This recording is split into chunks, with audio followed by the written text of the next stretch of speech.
So then you can start sort of playing Where's Waldo, whatever bullshit you have in the back of your your hotel. Like we see the bed, You see Good the morning, everyone. abacus? Good morning, motherfucker. everyone. This is episode 41 of the Three Body Problem. Juanito and Costin are at Black Hat Asia in Singapore, fingling around with microphones and trying to get their light and their setup in their hotel rooms.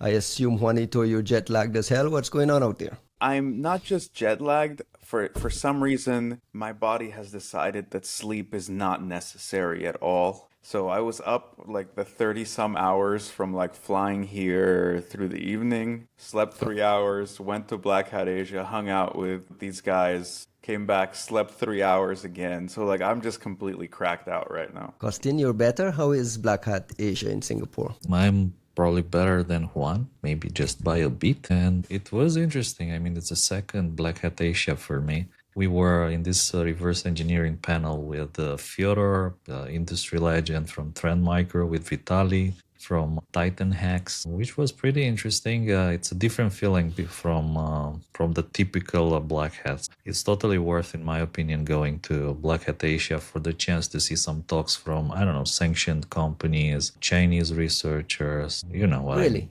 Really, some really interesting talks that we don't get stateside here, Juan. Yeah, I mean, for the ones I got to catch, they were genuinely like honestly better. I mean, I hesitate to say this, but like, look, this is a year where I've been going around saying like, you know what, like maybe I don't want to go to Black Hat It's Vegas too for far, like the bro. first time. But like, no, man. Like, I just, the Vegas of it all just fucking sucks the life out of everything. But also, it's so big. Like, DEF CON is like it's like CES. It's like a giant Yeah. expo now, right? Like, there's no community to that. It's just 50,000 people in an expo hall. And what And you're so it's saying is when just you go to one of these smaller ones, it feels a lot more, participatory. It feels like you're part of the thing. you just, you stop and you actually have conversations with people and, get something out of it that isn't just rushing past each other and never, like, how many plans do we make in Vegas where you're just like, you never make it there. You meant to see a friend, but you got stuck halfway through a casino, right? Like talking to some random human Yeah. being. Like, it's just, and like even seeing the talks is just kind of like a far-flung, just foregone conclusion that you're just not going to make it. So this was interesting. Like it's obviously smaller, but a lot of like talent and enthusiasm, and the talks, particularly today, were I think really good. So like Bunnie's keynote today Bunnie made Huang. like it was Bunnie Huang's talk today was one of the best talks I've ever seen. Like I think that was genuinely phenomenal. Really? Yeah, I I saw missed that. Daniel Cuthbert on X providing some coverage of Bunny's talk last night before I went to bed. So you guys are way ahead of us. I mean, I practically like live tweeted it. I was like taking pictures of all the slides and stuff, but I just think it was What was the gist a of his? so basically, Bunnie, I mean, we all know Bunnie as like world class, like hardware RE expert, especially like his work back in the day with like like reversing the Xbox, and like he wrote a great book about it. And I've considered like the times that I've seen Bunnie speak, it's not just that he's very good as a hardware RE, but he's got this perspective of kind of like on the ground reality, right? Having like going to Shenzhen, going to all these places, and essentially like saying like, hey, there's the theoretical aspect of it all, there's the sort of politically pretty aspect of it all, then there's the reality on the ground. Like this is what these places look like, this is how much these people make, this is like what they'll let you do if you're just nice to them. And that alone was always sort of very interesting. But I think Bunnie accomplished something really special with this talk, which is he's obviously an expert in this area. A lot of us may be very familiar with these things on the software side, but there's an assumption that kind of bridges a lot further into the hardware side of things. And I didn't realize how foreign it was in some ways, but also essentially what Bunnie did was he focused on this notion of hardware supply chain exploitation, which is very interesting, right? Because like essentially the way he positioned that premise was he showed the like famous grain of rice Bloomberg story and essentially tried to kind of go at it as like, well, these people didn't really know what they were looking for, what they were describing. They filled in what their imagination sort of considered being sort of like a layman view of what's happening. So instead, we get an expert view like Bunnie, one of the few people who can do this, of saying, actually, if we wanted to do this at this level of investment, this is what that attack would look like. And also, this is what it would take to detect it. And he does that at like level 0, the like cheap and easy way. Then level 1, slightly, more complicated, still relatively cheap, still detectable. You detect it in this way. Level 2, okay, getting a lot harder. In order to try to detect it, you would try to do this, but like it's hard, right? And like he's showing like actual pictures of like if you use, this particular type of infrared, whatever, like this is what it looks like, and you're looking at a region of a processor that's like yay big. And then he goes like level 3.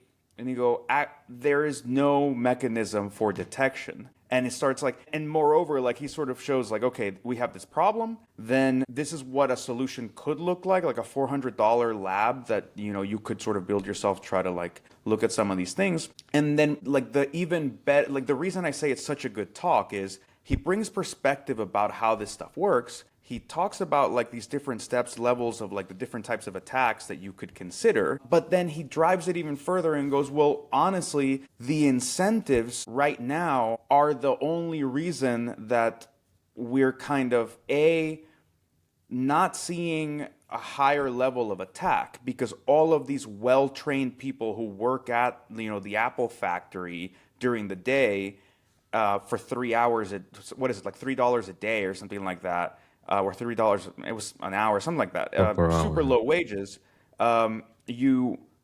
They basically at night will moonlight on warranty fraud, and that they're using their skills to repurpose chips and like move things for warranty fraud, because like if they end up making $100 or $200 with one of these phones that have been stripped for parts to like replicate a particular error, that is a huge boon for them financially, and that's good enough. But you actually have this massive concentration of well-trained people who understand these things at a deep, deep level, who just haven't been given the right incentives to push their skills higher into like a greater level of attack. And also, you're talking about that concentration of people being in like key buildings in China, and it's not taking a whole lot of imagination to consider what it's going to take to drive that skill into these further types of sophistication when it comes to these things. Did you guys walk away from the talk thinking that Bloomberg rice grain story was not only practical,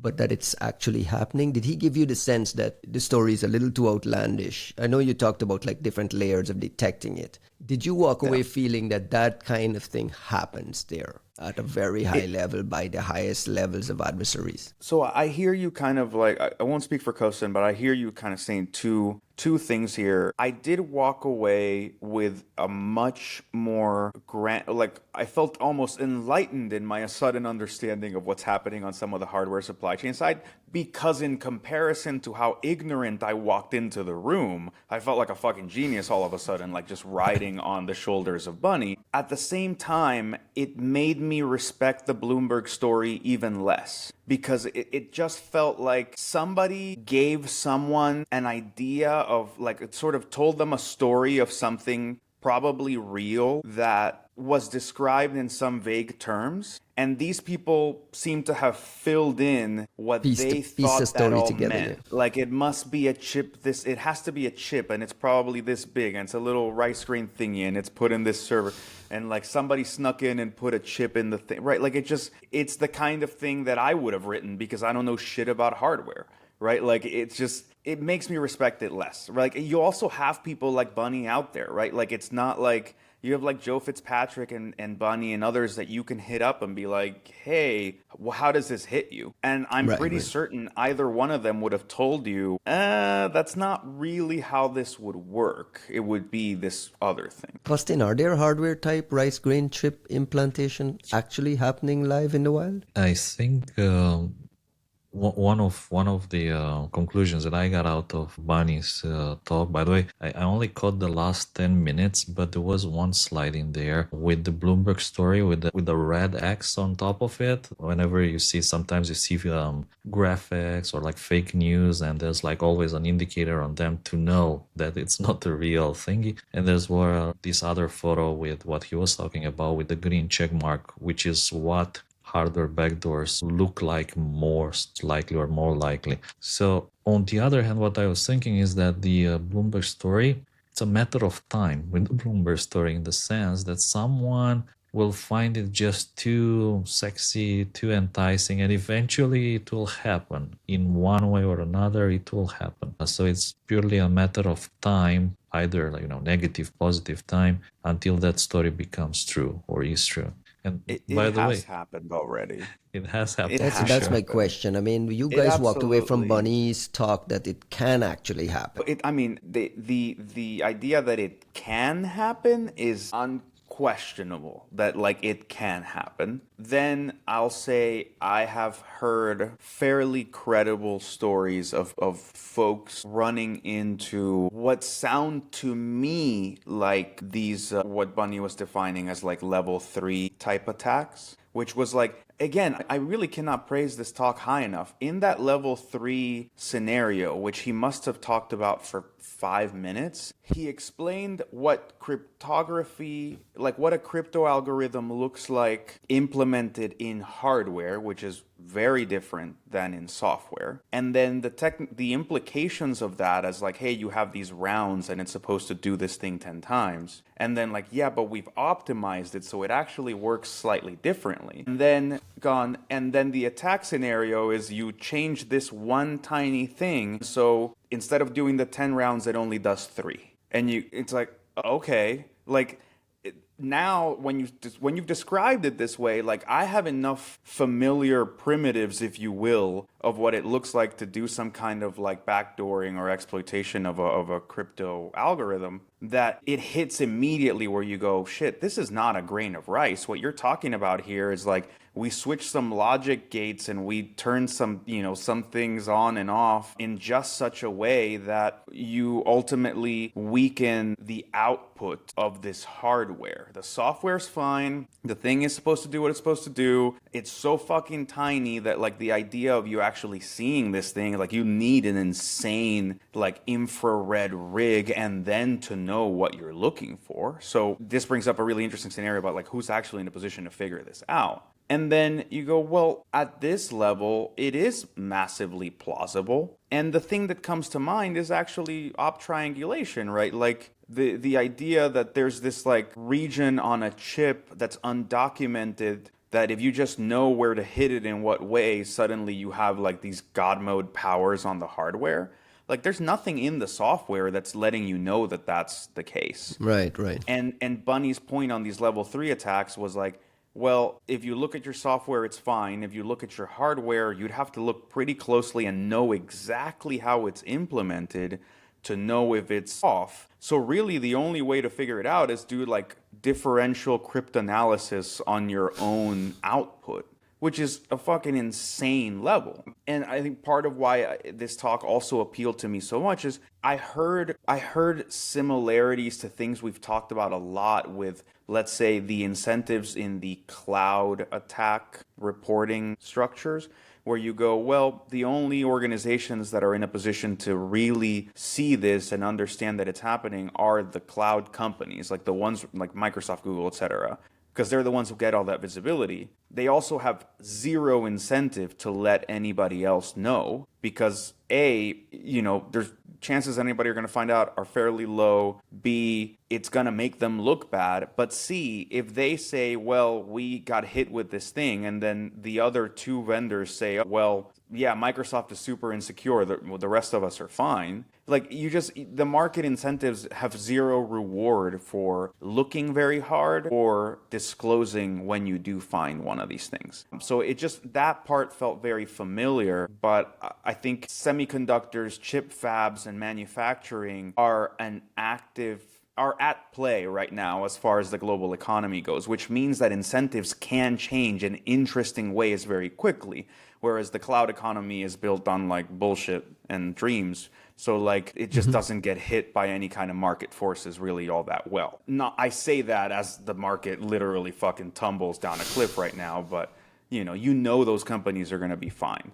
Like you just buy the dip, right? Like I'm not a financial advisor, but like Stop telling people what to buy. I'm not telling people Be what to careful. buy. I'm just saying like you know how this shit's going to work, right? It's all going to crater. People are going to buy it. Then we're going to selectively like improve the situation. The market's going to go right back up. It's not the same as talking about like what happens if you can't get your chips from China or to China, or you start buying them from Taiwan and then China comes to Taiwan, and then you moved your fabs to Vietnam and Chandler, Arizona, and India, and like these are not outputting the way you expect them to, and these are, and like, but they can only make so many chips, right? Like there's a lot of physical reality to it that is just completely different. Yeah, in the context of the chip war and all the anxiety around the world, I think a Bunnie talk on this is probably not only as amazing as you say it is, but it's as timely as ever. And speaking of this level 3 thing, we got some bombshell news last night. Ellen Nakashima and a bunch of the national cybersecurity reporters dropped the bomb that the NSA director and deputy, who also, and the NSA director, I might add, is also the head of US Cyber Command, was fired last night in what appears to be not only those two, but a bunch of other national security leadership folks. Juanito, help me understand the significance of this. Forget about the political backstory. I feel people are well aware of it, but just like the significance of this and maybe the implications, do we know? So I don't know how to gauge this one because all we're hearing, right, is like that they're gone, right? Normally you see some turnover with like directors of different agencies. My understanding, as I talk to folks more knowledgeable than I, is that you usually wouldn't see Dernsa, like the director of the NSA, quite as much since the dual hat arrangement Explain became that a dual thing. hat arrangement. Since like Cyber Command kicked off, I believe the director of NSA is also the director of like Heading up the head of Cyber Command. Command, and that's what you also have this sort of like it's a 4-star general. It's just like a different kind of like there's a lot of implications as to what that means, and the reason for that is sort of the way that authorities are laid out in the US. Like certain title authorities basically say in order to do this kind of attack, like someone in the US military has to hit the button. So you go, okay, well then let's put these people in the same building so somebody can literally go down like 4 flights of stairs and be like, here, press this button. So there's some like general practicality things. I think you also have to admit that for all the good Cyber Command and more importantly like Cyber National Mission Force does, in many ways as a younger organization and one bound by like military inconveniences, NSA has had to carry Cyber Command on their back like a whole lot of the way, right? Like these guys are getting better, you're seeing more talent, you're seeing more sort of their own capabilities, but at least as you were bootstrapping Cyber Command as a new organization, NSA was really sort of like the sense you get is like NSA was really carrying the load. So it made sense to have this dual hat arrangement. And I guess that made it a slightly stickier position in a way, right? Like where you would see folks like General Alexander, who like stuck around for, I think it was more than a decade as Dernsa through like different administrations. Something that I think is interesting in this case, it's not so much that they fire these people and like why they might have fired, I have no clue, right? It could be as fickle as, somebody tweeted about a thing. It could be as complex as like they really do just want a different kind of administration under It does kind of start on post-reporting. Yeah, sorry. Let me just sort of like wrap the thought up on the dual hat thing, just because there may very well be a restructuring in this. Well, because there's been a lot of flagging for like as part of all the like strategy and plans and whatever, that like some of these folks are unhappy with it being a dual hat. Like there has been a lot of discussion relatively recently about how like the dual hat arrangement shouldn't be a thing and you should have like a separate head of Cyber Command and a head of NSA. So I'm not reading it as completely separate. Like maybe it is a loyalty thing, maybe it's a tweet gone wrong, But frankly, like there has been some discussion around this, and there's also been some like even like before this administration came in, you had General Nakasone talk like pushing for things like what is it, Cyber Force 2.0, and like there's clearly some doctrinarian discussions that are happening here as to what kind of organization Cyber Command should be, what kind of leadership it should have, what kind of remit it should have, whether it should be I guess like a combatant force or command or whatever it is. Like there's these stratification things in the military that I do not understand at all, that I sense that there's some general bureaucratic fervor around or momentum around changing them. Austin, what is your read on this? I'm pretty sure this took your interest last night as well. Well, I was not surprised at all. I mean, one of the things that I always assume is that when there's a new administration, automatically you replace the old people with new people. Honestly, I couldn't understand why some people, in our Signal PC small groups were so surprised. But the other thing here, I was, conspiracy Ryan theories was, do you remember when people were complaining about the PC small groups? The NSA came up with this advisory about the dangers of Signal. Do you remember that? And I was thinking maybe that's not the right kind of advisory that you want published when everybody else, all the cool boys, all the cool kids are using Signal. I don't know. Maybe it's just conspiracy Ryan from style. the PC small group. Did we see We anybody talked from about NSA? Was there anyone from NSA No, there in the was Signal nobody. group? No. That's kind of fucked up, There man. were cool kids from all the other All the other organizations, agencies were there. and probably They they don't like- didn't have Signal on their phones for a legitimate reason, or maybe they didn't Look- even have personal phones for other and legitimate honestly, reasons. even if they had Signal on their phones, I'm pretty sure that shit's not going to traverse the wall at NSA. Literally, the walls themselves are not going to let that work. But Small access point, I don't know, like small, Wi-Fi. just some shadow infra, as in all places, right? Is this what Costin said resonate with you? A new administration comes in, we change all the head I of the would change intelligence heads everybody. and so- Like if I can't, I mean, remember Comey, like all these guys, Mike Pompeo, like this, what was it, Gina Haspel, like all the directors of different services, they all got what they're changed. saying is not that like you wouldn't, but that NSA until recently was less prone to that. You had some continuity. I really don't want to read too much into this. Like also because I'll say this, the interim Dernsa right now is General Hartman, who's awesome. Like he's great dude. He was, in charge of CNMF back when like Kikta was there. Just super personable, super involved, would get really in the weeds with like some of his folks. I know he was really supportive of like the folks at UNAD and under advisory, who are like the cooler team out of CNMF that like works with industry. So like, I'm not saying I'm excited. I'm just saying like, if the hat falls on Hartman and for any foreseeable amount of time, that's not necessarily a bad thing. General Hartman's pretty cool. Let's pivot Wait, to It could some just be a news. Fox News commentator who's going to become director of NSA tomorrow. So like, who the fuck knows? Whoever comes, I hope they bring back the Cyber Command hashes, virus total That's our uploads, and all that stuff. Costin just wants the Yarrow Like, rules look, and the hashes, I want please. the practical things. I know, Like you see- can keep talking about politics and like this guy and that guy, he was there. Then you're like, come on, let's be serious here. We want the IOCs or the IOCs, like I some want my people prefer taxes to back call them. in hashes. Absolutely, Speaking of- 100%. Samples and hashes. Speaking of IOX and news, I want us to pivot quickly to our dear friends at Ivanti and some Who some news. sponsored this podcast? And a research report out of Mandiant yesterday. It's a pretty interesting story. Mandiant, the story goes back to February. Ivanti apparently misdiagnosed this bug as a denial of service / product bug, and they never documented it. It was kind of silently fixed, or I think some mitigations were put in there, and they described it as Whoopsie daisy.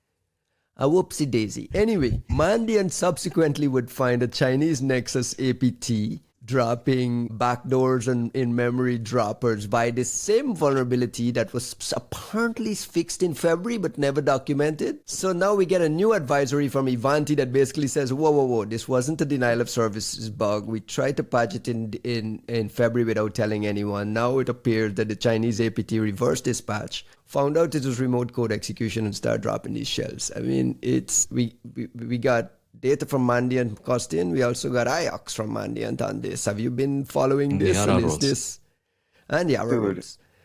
It feels like par for the course for these companies that have signed this Secure by Design pledge, though. Well, by the way, with the Yara rules, one of them has been published before. So this is UNC 5221, which is the name that Google/Mandiant give it to this Chinese espionage group. They don't have an APT-XX number just yet. Like, I mean, if they continue in this way, I think they'll get one pretty soon. But they do have this spawn malware ecosystem. Google published a pretty extensive blog about the spawn malware ecosystem previously with spawn sloth, spawn snare, spawn snail, I think it was another one, spawn wave. In my opinion, this is like one of the interesting groups to watch for. And I was thinking, like, why would they be hitting these Ivanti things? Obviously, a lot of Chinese groups nowadays, they're building these orb networks, operational relay boxes, mainly for the purpose of anonymization, and then they get shared between groups. So if you ask me, of course, this is super useful for initial access. And once you have access to this Ivanti Connect Secure appliances, and there's a lot of different models, and all of them are mostly geared towards high-end enterprises and connectivity. So they essentially, once you have access to these things, it's essentially the gates to the kingdom get opened, and you from there can move further down into the target's network. What surprised me here, because I don't think that they were targeting them for the purpose of building orb networks. What surprised me here was the fact that this is like being massively / actively exploited in the wild. So that's one thing. And the other, which really attracted my attention, was, of course, that they reverse engineered the patch. And obviously, this wasn't like some kind of a random thing. It means that they are reverse engineering all the patches, pretty much all of them. It reminds me of Rob Joy's statement from this Enigma conference years ago, that the adversary knows your software better than you do. Than you. In this case, this really jumped out to me that this...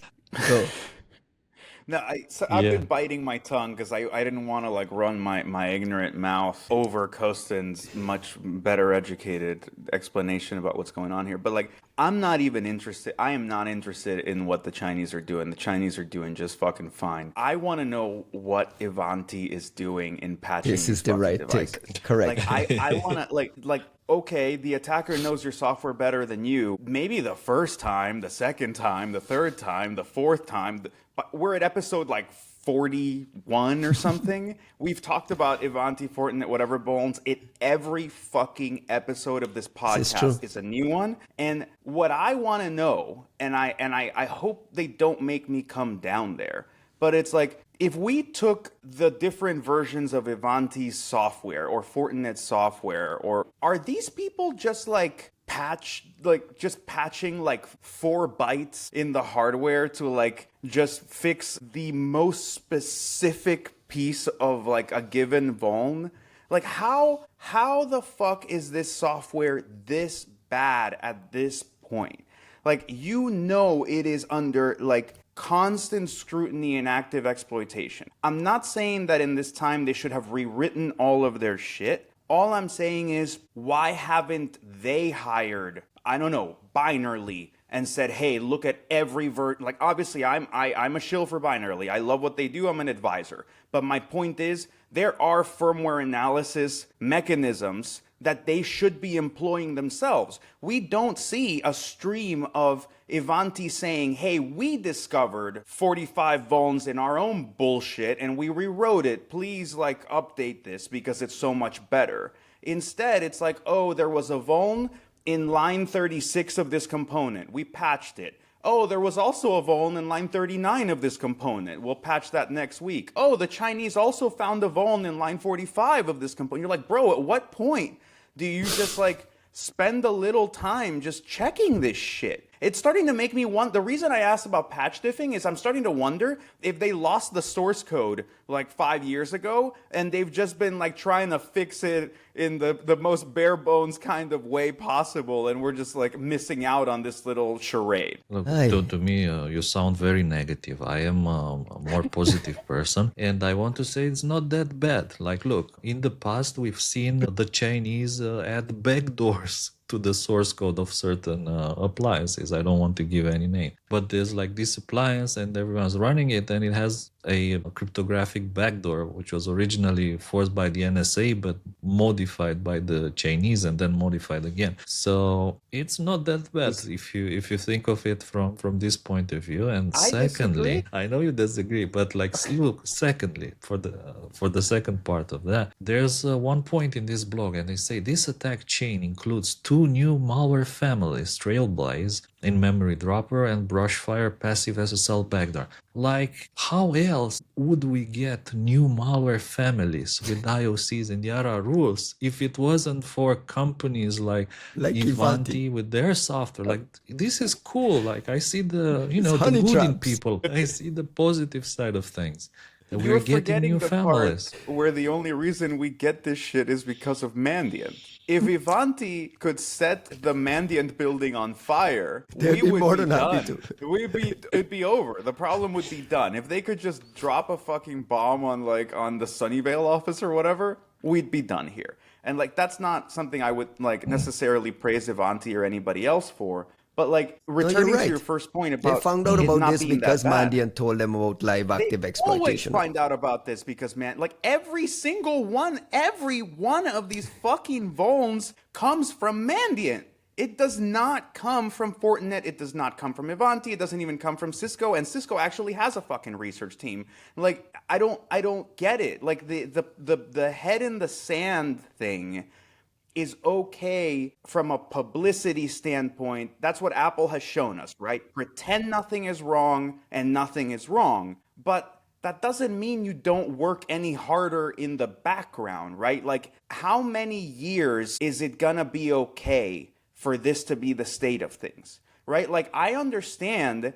if somebody kicked over a rock and we're like, holy shit, all of these devices we all own are like super fucking vulnerable. We didn't realize that was the case. And then for 6 months, we have a cascade of vulnerabilities all the time. It's been like 4 fucking years. The whole war on you, dude, the whole Ukraine war was brought to you by Ivanti, Pulse Secure, Fortinet, and so on, because that's how the Russians got into every fucking network as many times as they wanted over and over again. Like, we are not at like 30 days from this state of crisis. And it's just obvious that these people are not investing into shit.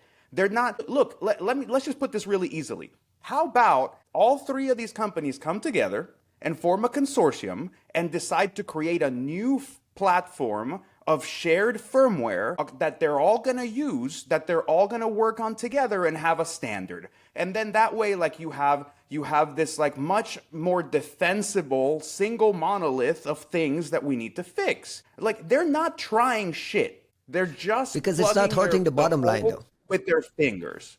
It's not hurting the bottom line. The other point here I want to make is that they said a limited number of customers were exploited. And among that limited set of customers were folks running end of support Pulse Connect secure appliances that were reached end of support December 2024, which is a couple of months ago. So we're in 3 months out of end of life support. 2 things. But the bug only showed up in 2 months ago, right? Yeah. It wasn't there for 5 years. Why aren't sensitive organizations that are constantly being popped still lingering on end of life things? Is that an issue that's very, very difficult to replace? I mean, do we put some of the blame on the victims here for not being on top of things? Like you said, it's been years and years and years of knowing these things are being popped. These organizations have become victims. Why are they still running end of life software? Why aren't they putting multiple layers of, I don't know. Help me understand. I mean, I think it's unfair to complain about people running end of life whatever when end of life happened like 3 months ago, right? Like just starting there. Fair. But that's not the issue though. A lot of them are running old routers, old end of life things for years and years.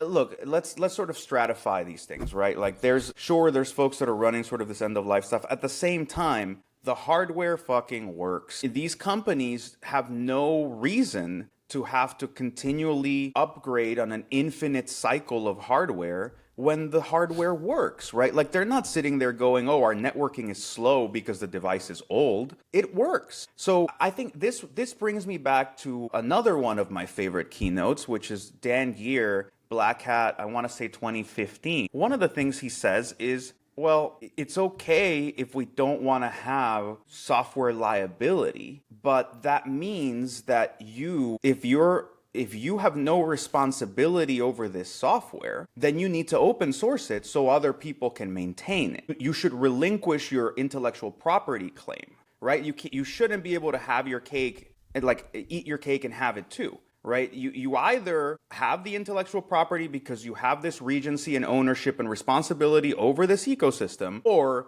you fucking open it up so that third-party companies can write patches and like come and do maintenance and whatever. Dude, what company has, I don't know how much these things cost, but like who the fuck has like $20,000-$30,000 to just throw at a random appliance every 3 years because Ivanti decided to end of life it? The thing still fucking works. Why are you end of lifing it? But you're being but popped. it's not like just you're one. being But what's your Costin? alternative? Sorry. Yeah, I mean, it's not, you're saying to throw at one appliance, but typically it can be 4, 5, even like 10 Right. of them in different A regions. typical it's not, organization has 10, multiple. 15, it can be like every 100,000 office, that every you need site, to right? Every Right, office, but if every you're in a site, right? sensitive, you're in a sensitive organization and you're the CISO and you're running end of life devices, like you're absorbing a lot of risk there. And that's my question is why are we giving them a pass and just smashing at Ivanti? Because I don't think the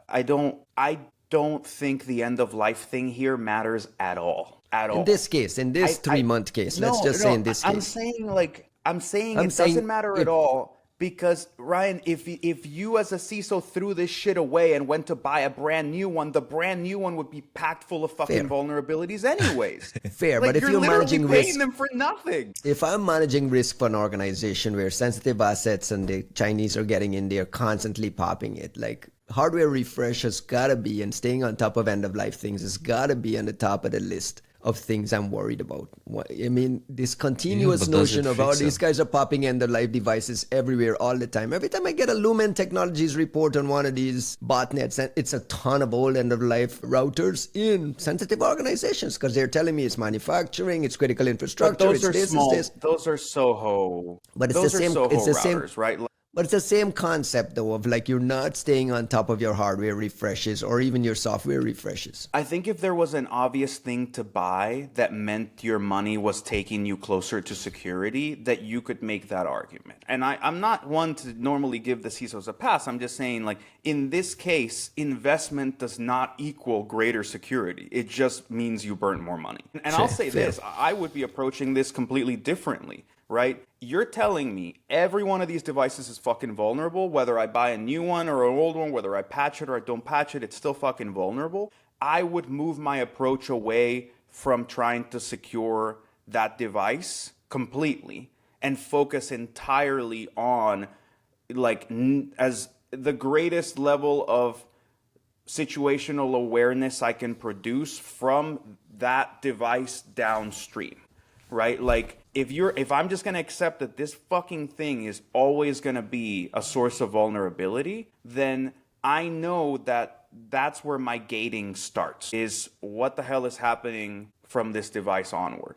But to be fair, that requires a certain level of expertise, threat hunting, configuration, just general acumen that I don't know that we need to expect from all kinds of companies, right? Like, I don't think we're just looking at like large cap Fortune whatevers that are getting popped with this. Like, what happens to like medium-sized company that just needed a fucking VPN appliance? I think you guys are still too pessimistic, because don't forget that you can always use Ivanti's integrity checker tool to detect intrusions, except for those cases where the rootkit hides itself and you can't. When the rootkit Or they check, just haven't added the hashes. The rootkit Correct. modifies the hashes. Ivanti hasn't added Hides the itself. hashes because Mandiant hasn't told them about it, and they don't give a shit. So whatever, right? Like they don't have a malware removal tool though. They only have an integrity. on an integrity, because there's no malware on here. There's only Speaking of end no of life. malware, we got a new Apple iOS OD again patch this week. Apple shipped iOS 18.4 for the rest of us, but on older iPhones, I believe it was on 16.7? 16.7.11, iPad Bill 16.7. Marsek, another one. Another It's one. not another one, by the way. What It's is just this this one, old Costin? one. It's this old one from February actually was patched in 18.3.1, and they finally, they released the patch for this older iOS 16.7.11 iPad OS.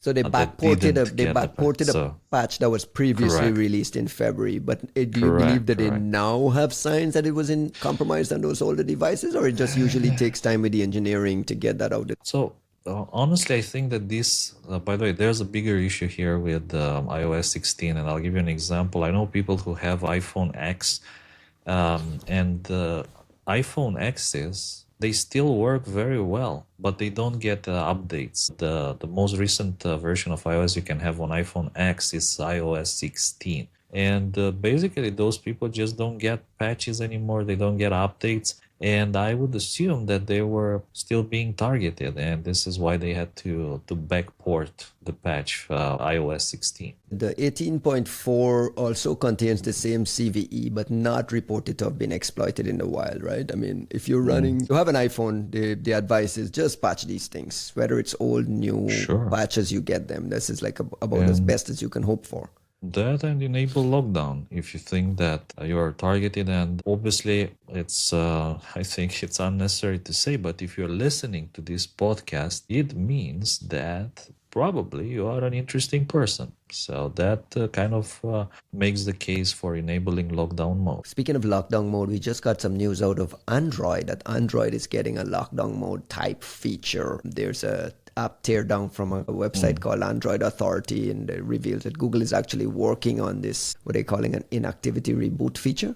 It would reboot devices that they've been locked for 3 consecutive days, part of this advanced protection mode that's coming in Android. So it feels like there's been a lot of security investments from both the big platform providers, mobile OS providers around this lockdown mode feature, just kind of stripping away attack surface as much as possible, perhaps minimizing usefulness, but I mean, that's where we are today, right? And by the way, Any there was an excitement interesting around talk Android that lockdown mode as well? there was an interesting talk at the conference here that I think both me and Juan attended. If you remember it, Juan, you arrived a bit late and asked the question about the iOS attacks, with researchers showing many different ways to bypass security features on Android, such as connecting a malicious charger and fetching files from the device, bypassing prompts, bypassing pin locks, and so on. And those patches for Android are coming. But it was my feeling after watching that presentation that Android is not on the same level of security with iOS, and they're still kind of lagging behind. And this probably being the best example, lack of full lockdown mode, similar to what iOS has.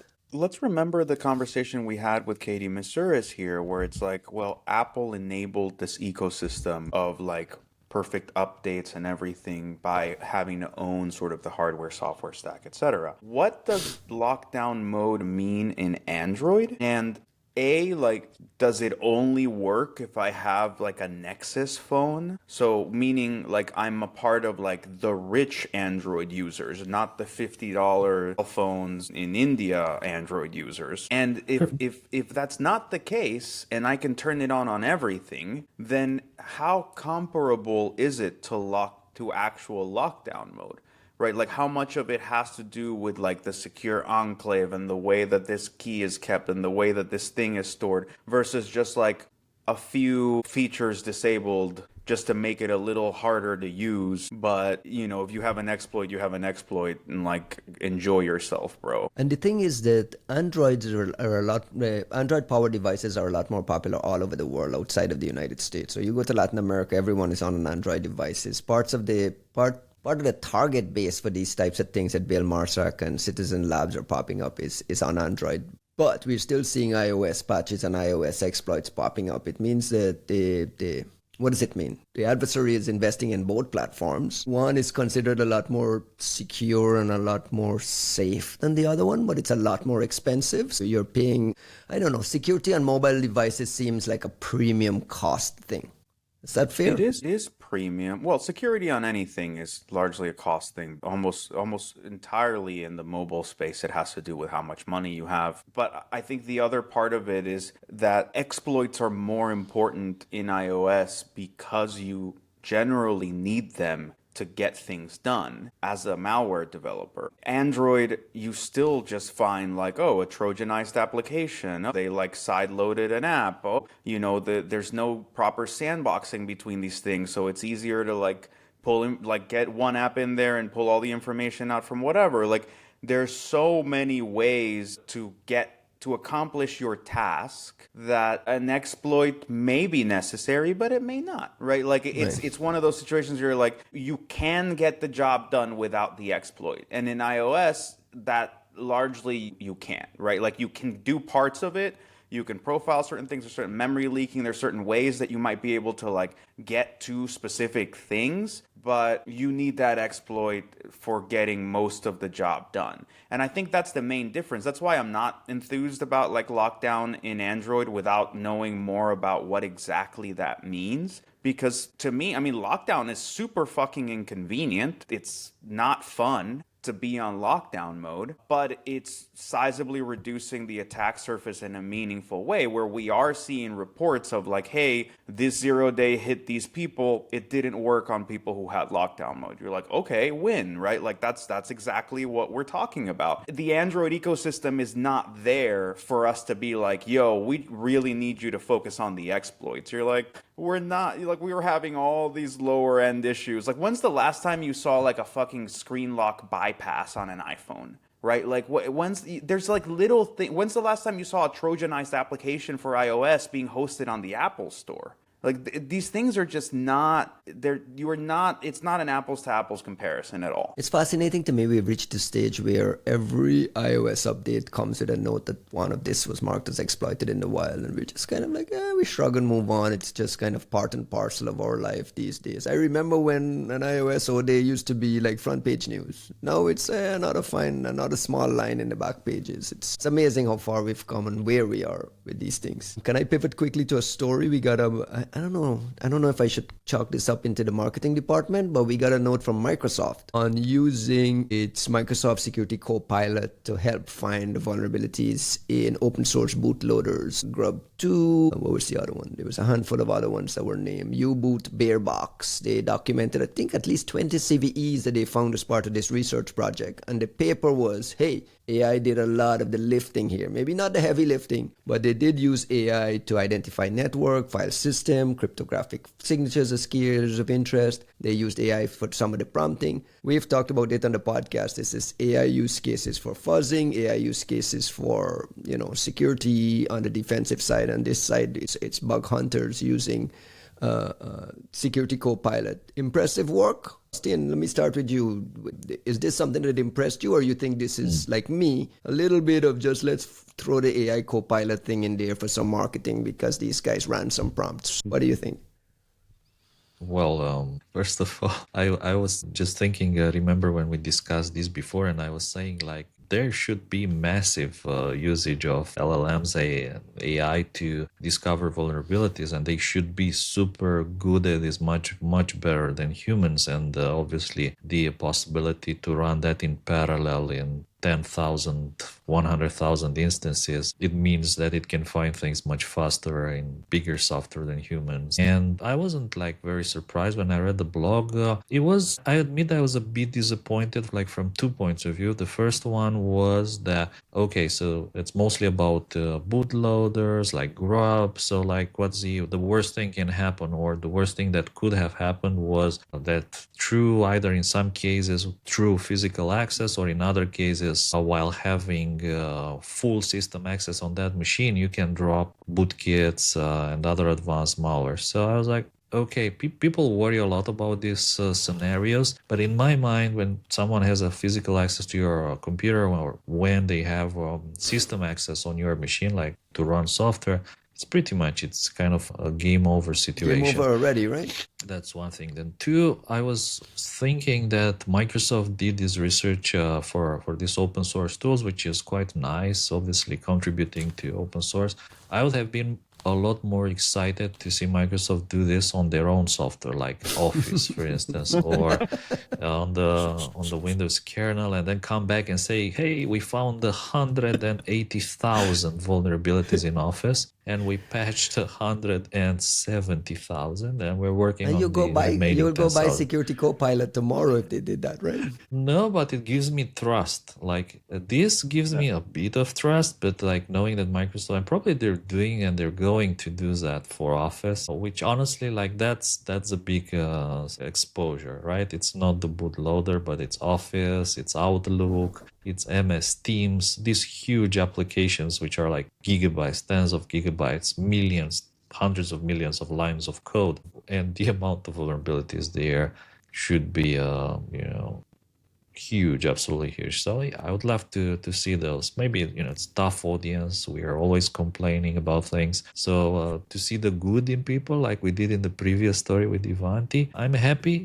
Yeah, Grub 2 is better now, it's more powerful, but how about Office next? I just want to point out that, and I'm a skeptic on this being a marketing blog, because the blog itself says, through a combination of static code analysis tools such as CodeQL, fuzzing the emulator, and AFL++, and manual code analysis, and using Microsoft Security Copilot, we uncovered these several vulnerabilities. But the headline says Microsoft uses AI to find these vulnerabilities.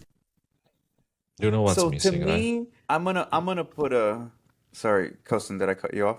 You know what I mean? What's missing from the story? It's quantum, and using AI and quantum. Majorana, and then Majorana states. Majorana, like Be which serious. is another good look for Microsoft. No, Juan, you're a big AI. You're a big AI use case proponent. Wait, it's not the AI part of this. This is, to me, this is one of two scenarios. Either this is a poorly written blog, and by that I mean the reason we're doubting it is they didn't tell us much of anything about how they accomplished this, right? Like, you're saying, we did a thing that was amazing with these tools, and you go, well, how? Like, why did it work for you that doesn't work for other people? What did you learn along the way? Why did the Copilot thing make things better than just fuzzing and whatever? Were those low-hanging fruit vulnerabilities, or were they super complex? How much work did it take to refine that original findings into figuring out if they were actually meaningful vulnerabilities? What was the cost of it?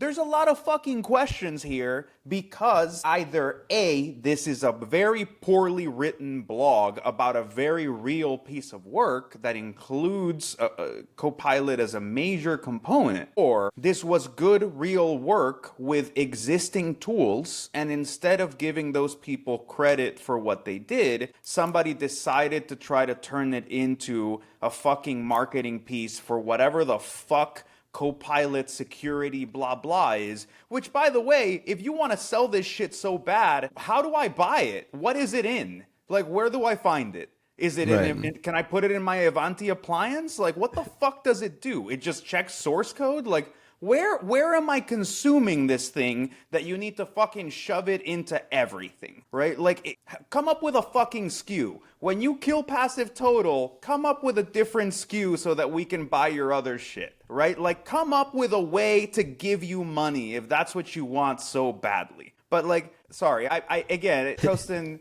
I think it's the lack of sleep, but I think Costin and I are going to be in like completely opposite moods when it comes to these things throughout the whole episode. They did say they use Not at all. Copilot to help with like some of the prompting, to help identify like areas for more pressing issues, successfully identifying certain patterns in certain grub2 files. Like, these are things that a human probably won't be able to do at this kind of scale, in this kind of like with this much They've been doing it. code. They've been doing it. Like, look, here's the real problem.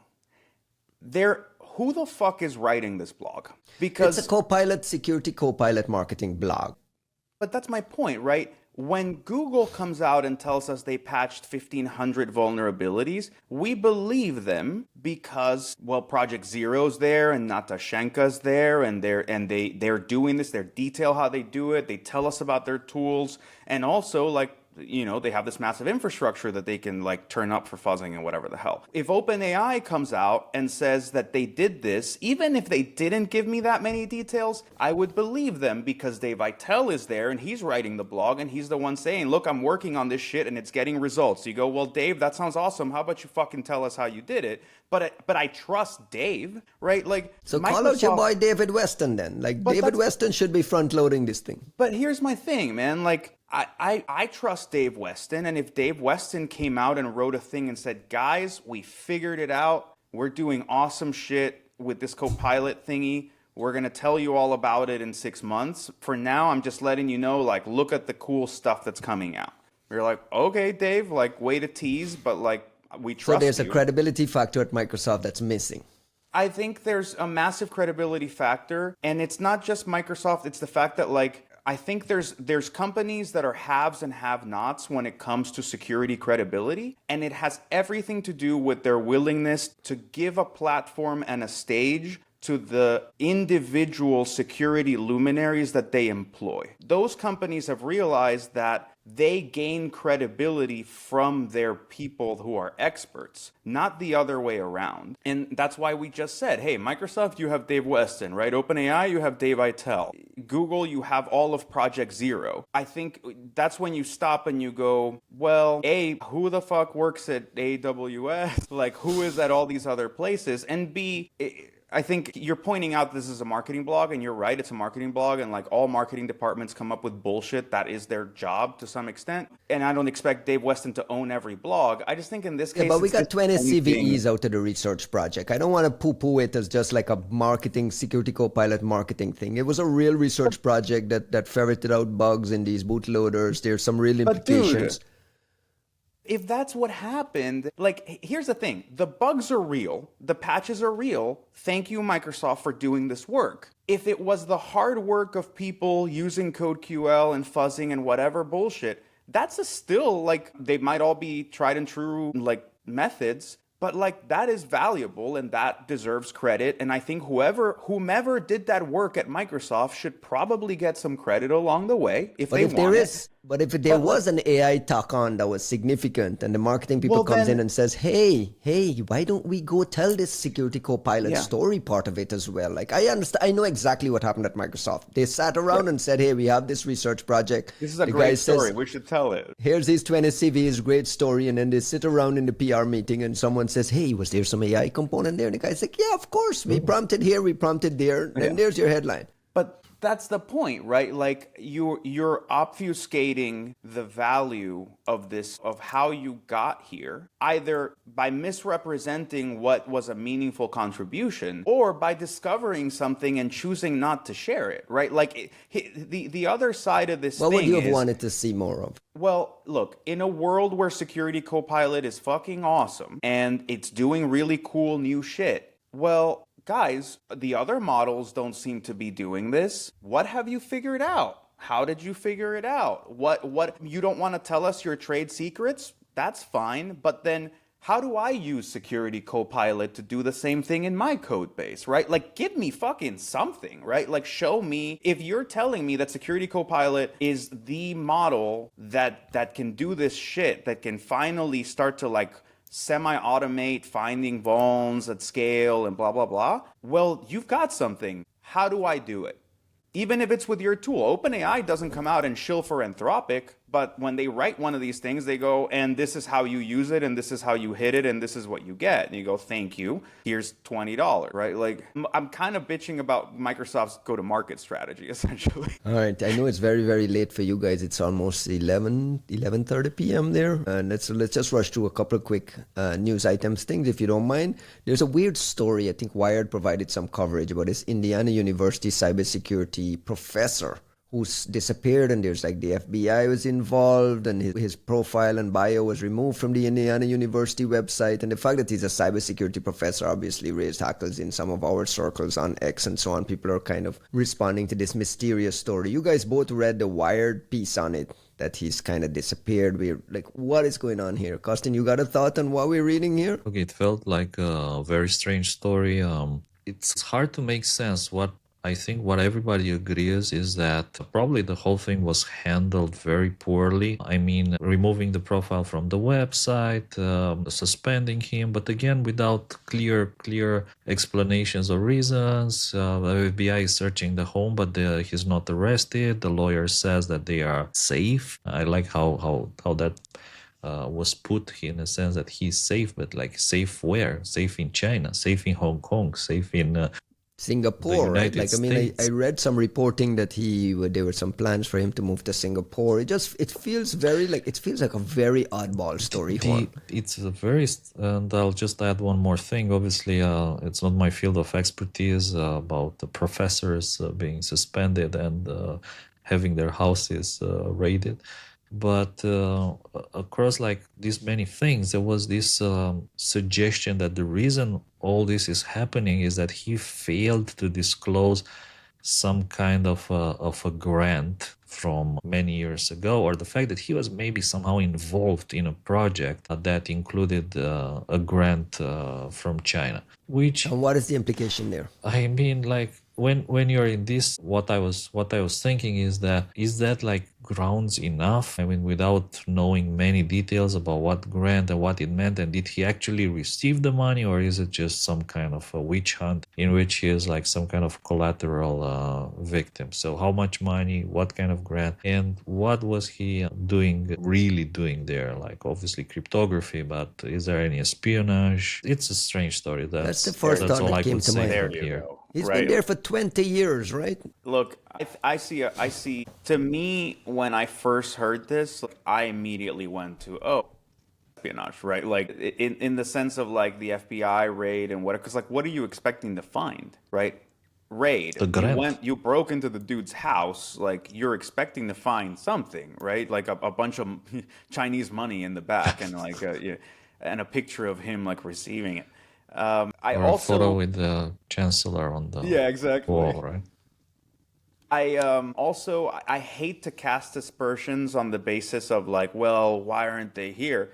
But like, it's never a good look when you handle a situation that could just be a bureaucratic oversight by fleeing the country, right? Like that's okay, right? Like a bit strange. I'll also add another nuance, which in the case of Indiana University, like I'm curious, look, this is a really rough time for university funding. Like a catastrophically rough time for university funding.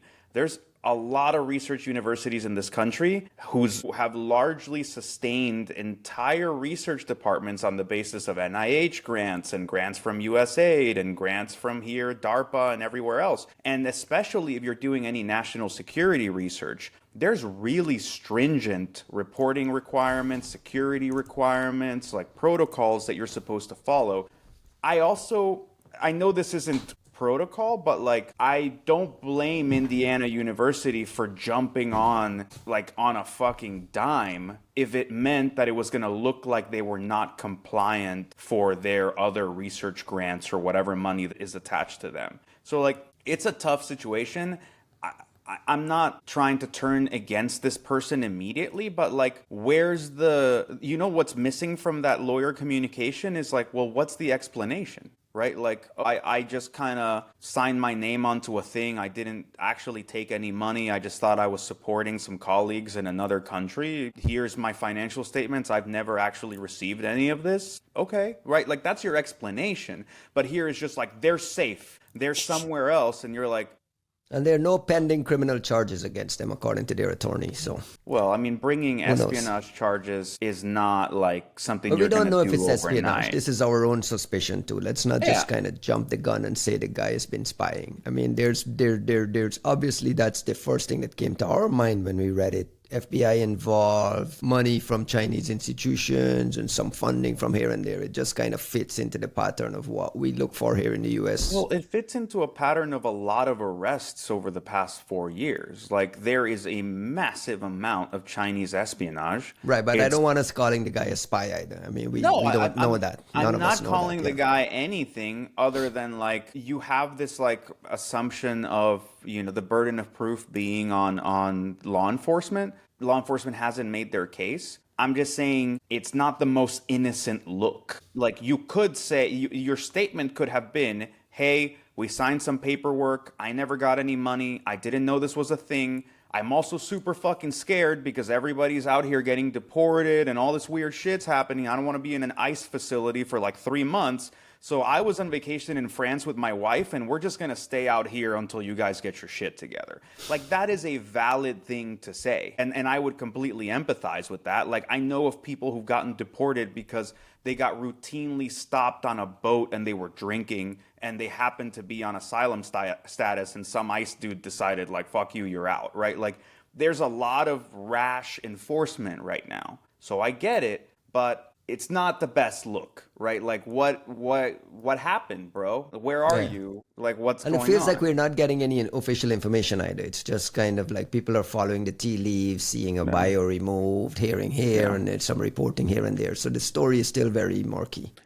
I think it speaks to how bad the climate is, that right now, like, we don't trust anybody in that equation to act calmly. Right? Like, the person who's the subject of this inquiry is scared enough or concerned enough, or for whatever reason, isn't just facing, like, they have a lawyer, right? Like, he's not just standing up being like, yo, what's going on? Law enforcement, we don't know if we can trust why they're doing this. And Indiana University, there's nothing necessarily wrong with them, but, like, I don't blame them for being scared about anything that has to do with funding and grants right now. And overreacting is like, firing a tenured professor is not an easy or simple thing. It's a big deal. Quickly, our friends at Silent Push pushed out a new blog on Russian intelligence phishing campaigns. They kind of intercepted some emails. It looks like it's being run by Russian intelligence services and targeting Russian citizens who are sympathetic to Ukraine or seeking to defect. Did we get IOCs? Did we get any sort of data here to help us try to piece this story together? There were a lot of IOCs, by the way. I personally like this blog a lot. The only thing which was probably missing, again, just to nitpick things, was attribution. They do mention like similarities to previous SOFOC/APT28 campaigns, like things that have been seen in the past. And it's also, I think, probably the case here. There's just not one actor, but it's like probably multiple actors. I did think it's kind of similar in a way. You know what this reminded me of? The Iranian intelligence was trying to catch CIA sources in Iran, if you remember. Like some time ago, they found the algorithms to identify these websites, and they were running similar operations. So this is what this story also reminded me. So I was wondering if there's a cooperation here. Is this like some kind of advice or workshops that are going on in the spy circles, in which the Iranians, here's how we catch the CIA spies in Iran, and then the Russians say, that's very interesting, let's implement the same in Russia to catch the American spy. So I thought that was interesting. Yeah, part of the very, phishing very things, nice blog. Part of the phishing things they saw was like the Russians impersonating the CIA and some other kind of Russian volunteer corps with appeals hotlines for Russian service members in Ukraine. And so it's pretty clever. Just Juanito, we had Silent Push at LabsCon last year. Who are these Silent Push folks? Or is this like something that we should be paying attention to? I mean, Silent Push is one of these companies that has kind of risen to partially fill the void of what Passive Total sort of was doing. And yeah, a lot of support. Like, those guys showed up to PivotCon, they've come to LabsCon, and sort of like they're getting sort of very integrated in the space. I'll admit, I'm just learning about this story from you guys because I didn't see it in the doc when I went through this. So I'm learning along with our listeners here. To Costin's point about the whole CIA thing and like the Iranians, like you'd see this with the Iranians all the time, where they like stand up a fake Mossad website for like recruitment and then just wait to see what poor idiot decides to like send an email. Let me move on to the next story in the document. Here is an undocumented backdoor found by Kevin Finisterre and another research partner in these Unitree Go One robot dogs. These things are becoming pretty popular among early adopters here in the US. They sell for between $2,500 and $4,500. It's these robot dogs that you can jailbreak and have it do fun stuff. But In this case, these guys had pre-installed a backdoor on these robot dogs that activated every time the thing connected to the internet, and had the ability to like have the dog camera,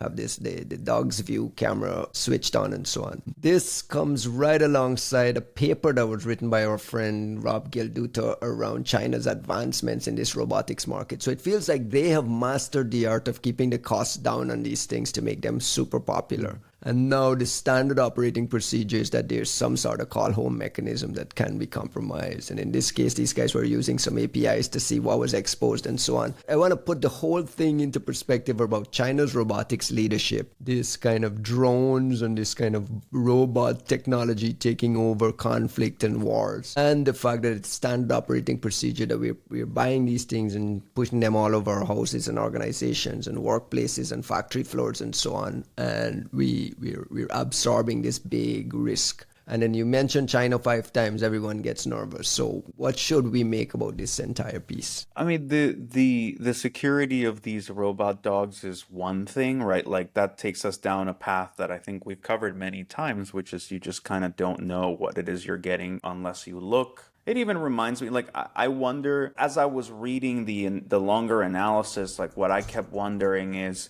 to what extent is this kind of like those medical devices we talked about where CISO was saying like, oh, this is a backdoor because there's an IP, and you're like, it's in the fucking manual, like it's a shitty implementation, but it's not necessarily a backdoor, it's just low security in a product that's not a security product.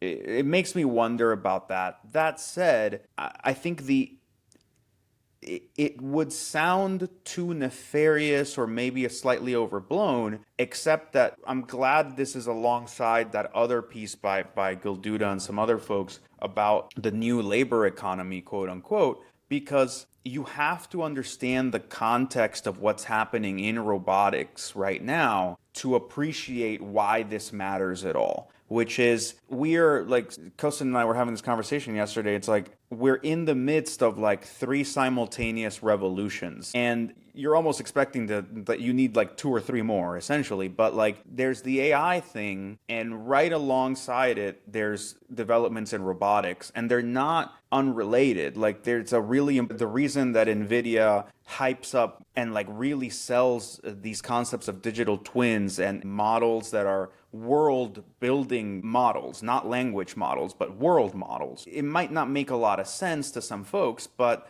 you have to realize that like robotics, any autonomy in robotics is gonna need a robust AI mechanism and platform in order for these things to adapt to their environment instead of just being programmed to do like stupid little dance routines. So like, there's a lot of excitement in that AI is reaching sort of this breakthrough place at the same time that you have things like Boston Dynamics showing off fucking robots that can like do pirouettes and jump and like move, and they're fully like biped and like terrifying and awesome. So what you're getting from Gilduta's piece, and there's like 5 other authors on it, but to I'll me, put a there's link in only the description. It's on to me, there's only semianalysis.com. Yeah, Rob's the only one that matters. Is sort of he's the only one we know on from the Romanian list, genius behind all this. Like He's Romanian. of course. I thought the name sounded Romanian, but the pronunciation was also we're like probably uncertain. butchering it. But look, I think what you're seeing with these folks is actually like no one gives a shit about robot dogs, right? Like Sony was selling robot dogs when I was a kid. It's not about that, and it's not about bipedal dance routines. We're talking about the next important shift in industrial labor and suddenly being able to manufacture things 24/7 and not needing to train or pay people, and all these like really important advancements in what's gonna establish the manufacturing throughput of the next 10, 20, 30 years. And that alone is actually really important because I think a lot of folks have been counting on this sort of prospective argument that China's demography is going to collapse, that the Chinese people aren't having enough kids, that the results of the like one-child policy is that they have like this very like not great looking demographic pyramid where you have tons of like sort of this backwards pyramid where you have tons of old people and then no young people, especially no young people sort of coming to like even just like farm and do manufacturing. But this population replacement thing is not unique to China though, and they're talking about it in Japan, in Korea, in other parts of Asia. Yeah, but who the fuck wants to live in China, right? Like, sorry, like to put it a certain way, it's not that there's anything like Chinese people might enjoy China plenty, but you don't have migratory patterns of people who are like, yo, fuck this place, I really want to go live in China. So that's where you get that interplay where it's like, for us, you can complain in the US, you can complain about immigrants and undocumented immigrants all you want, but you do have people to pick your strawberries and shit because like it's not because we're having so many American children that you have an excess amount of labor. So essentially, just to kind of like finish on sort of the trajectory of why this is so concerning, it turns out that like we can't build robots for shit. Like it takes any of these autonomous vehicles, it takes such precision of manufacturing, and you only get it by building a lot of these things, that the Chinese are essential in having this stuff built. And when you're saying, well, the only way we're going to have some like manufacturing autonomy and be able to like even meet the same general numbers of production are by having a fuck ton of these robots, and the Chinese can make them and we can't. Like there is this kind of second pillar to the new Cold War where like we're all focused on AI because it's easier to understand, but there's like a numbers game about manufacturing and robotics that like we might have all these, like Elon is coming out with flashy robots and Boston Dynamics has all these like cool videos, but it's not an army of them. You see two, right? Like you see two fucking robots walking around. You can't go buy them like I can go buy this Unitree thing now, right? Nor can they, right? Even if you told me like it's a $60,000 prototype and you go, okay, but how many do you have, right? Like, do you have 500 of them back there or do you have two, right? Like that's a prototype. That's a toy. Costin, you read these stories about China lead in robotics and China lead in DJI drones, for instance, and China leading and being the Xiaomi's smartphone factory and all of these things. Do you view that as like a national security risk from your lens in Europe, or these Americans worried about China?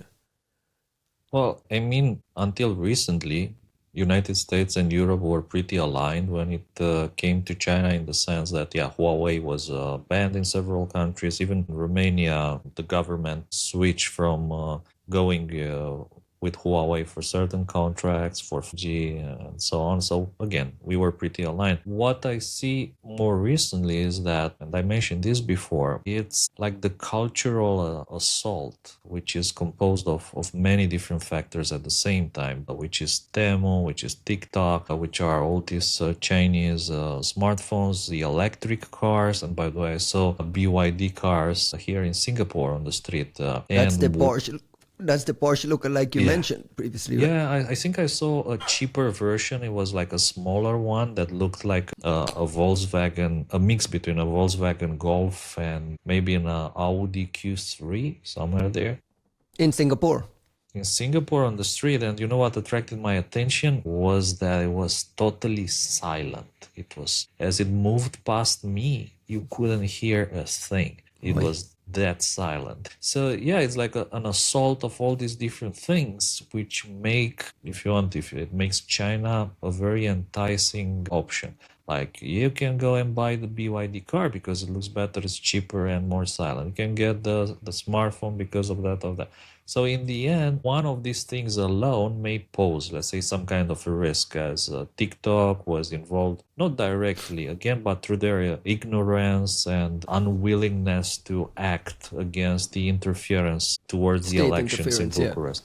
Yeah, so if it's just one thing, it's worrying. But when it's a dozen of different of these brands and things and technologies, then I think, we should probably be worried about it. But what can you do about it? Like, what can you do? And I think Juan and we discussed about, like, just imagine a world in which Russia and the United States were working together to counterbalance China. Obviously, it will not happen. But that's probably the only realistic option, which is completely unrealistic, that we have to counteract all this invasion of technologies from China. This guy is looking for a US-Russia merger.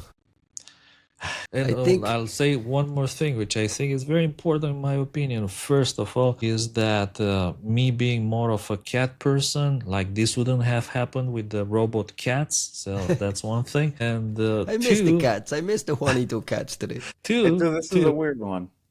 Get real pets. Get like adopt cats Yeah, stop buying from these the robots. shelter. Yeah, stop buying the damn robots.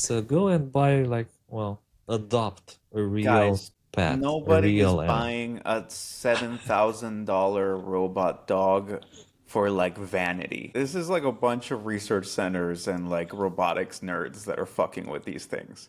Like, But yeah, but I when think it's when kinda the price sad comes, that they're robot dogs and it's not like a bipedal like anything. Like we're right? But playing the with idea is matchsticks. that the price will get down to a $1,000 price point, where it's the cost of an Would iPhone, you- and you can have a dog that you can take outside to water the plants or something. I don't know. Or like a $70 robot dog Exactly. from China that you buy on Temu, and it's like about this big. We're hour and a half in. It's almost midnight in Singapore. I think the audience will forgive us for going short this week. So let's just close the show with some quick shout outs. Juanito, I leave you for last because you're never ever prepared with shout outs. I know Costin has his list. First of all, like shout outs to Ashley, who is a very big fan of us and a listener. And the feedback she had for us was that can you please shorten the show to 30 minutes? Because she, after 30 minutes, she loses the train of thoughts and she drifts away. So shout outs to Ashley. I don't think we can do the 30 We're definitely minutes. not doing that. We can We're cut not it doing into that shit at 30-minute all. segments for Ashley and have her get Just three for 30-minute Ashley. segments. But Shout out thank to you. Thank Ashley. you for That's being one a rant. listener. Thank 30 you. minutes, one rant. I don't even let Costin speak in those 30 minutes. Like it's Shout out to Ashley for listening. Shout out to Ashley. We'll take any shout, listener we can Casey. get. shout out to our very good friend Vitaly, who was kind enough to show us around all the marvels of Singapore. He really appreciates, by the way, your microphone. Ryan says like your quality nowadays is really good. I got a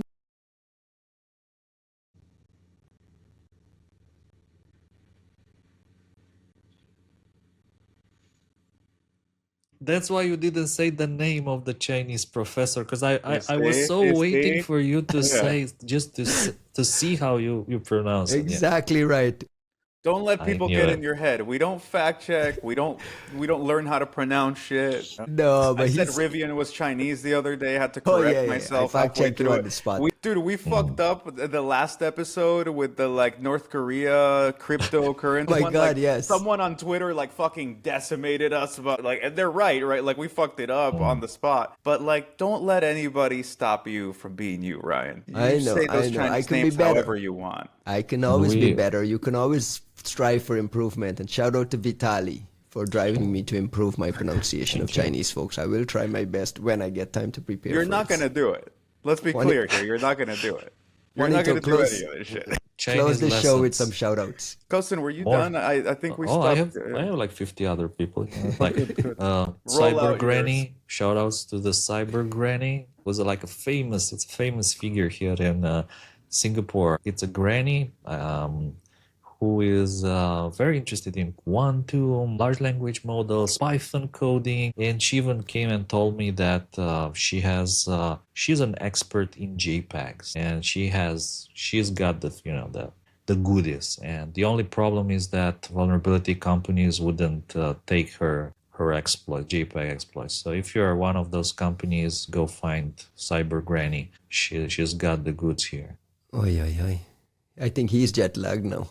Shout outs to our good friend Fyodor, who was with us in the panel, in the reversing panel, like a veteran of the industry. Talked a bit about how he started with bypassing copy protections and like infinite lives in games. Like those were the times. And I'll stop here, but pretty much shout outs to all the other people we met at Black Hat, including Dimitri, including Bunnie, of course, and so on and so on. Thank you guys. Awesome. I got a chance to meet Bunnie in Singapore. The last time we were there for SAS, Bunnie did at the Keynote. Along some of the same issues about some of the hard stuff that's happening in China and so on. Shout out to Bunnie, one of the real ones in our industry. Juanito, close the show quickly. I mean, you took my first shout out, which was to Bunnie. I can't gush enough about that talk. I think it was such a phenomenal talk. Even just from like a meta standpoint as a speaker, like it was so well rounded, right? You taught people a context they were not familiar with. You told them what the nth state of things looks like. You told them how to fix the problem when it could be fixed. You told them where to get the hardware if you needed it, and you told them the dynamics behind. Like, it was just such a well-structured talk. So guys, like, when the video comes out, I cannot recommend that enough. Totally unrelated to that, shout out to the guys at Vertex Project. Like, I'm just getting wrapped up into Synapse. Like, we have a big deployment at Sentinel-1. It's like become like an amazing tool that we're using every day, and it's exciting to work with something that's like designed for our use cases in such a powerful way, and to actually have a tool that is a force multiplier, and it's not us having to work around the tool, but rather like it is worth working in the tool. So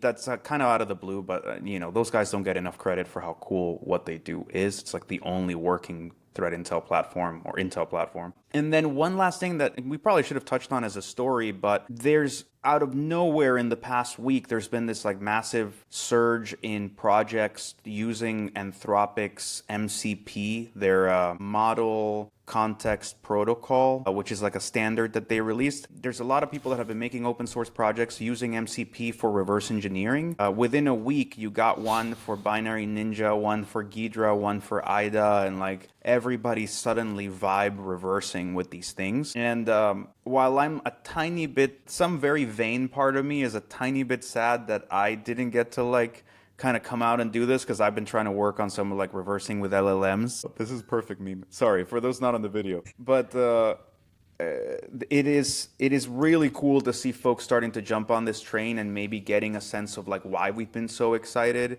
about LLMs when it comes to technical things. There's like a massive gain in reversing with these things. Like, shout out to the folks who like figured it out and got that shit out there ASAP. Like, it was like in a couple of days, all of a sudden you have this like incremental shift in our tools, and you shouldn't take that for granted because there's not enough people working on reversing tooling. So very cool. And like, if for folks who are interested in that, our friends at OA Labs released like a full hour-long session trying all these things out. Sergey, you guys should check them out. It's a really nice introduction to it. We'll put the link in the show description as well for that. Remember to share it with me. Thank you, guys. Enjoy the rest of Singapore. Have some street food. Have some of that good Singapore food, and safe flights back home. Safe long flights. Don't forget to press for the green man.